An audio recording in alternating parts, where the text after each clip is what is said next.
o avô paterno era o português com a africana. E o materno era francês com índio. Esse francês trabalhava aí tirando óleo de baleia para levar para a França, para iluminação de rua.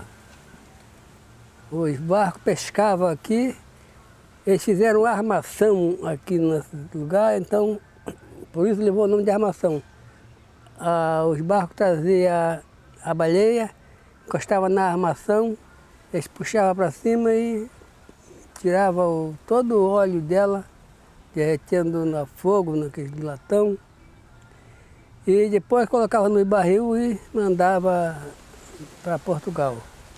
Mas foi com pouco tempo o Brasil criou coragem e expulsou os franceses da região. Desses que não foram embora, foi um que se tornou meu bisavô. Esse eu não sei o nome, sei que era francês.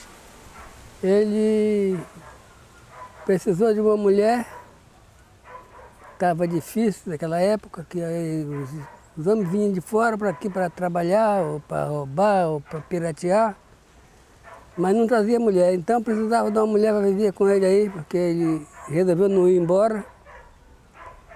Foi lá no mato da armação, botou um cachorro no mato e tocando daqui e dali conseguiu pegar uma índia. Levou para casa, amansou ela e viveu com ela uns tempos. Com essa índia, ele adquiriu 3 filhos. Um era meu avô. Era Cassiano Quinca Rodrigues, Joaquim Rodrigues de Carvalho e Francilina. 3 filhos que a Índia deu ao francês.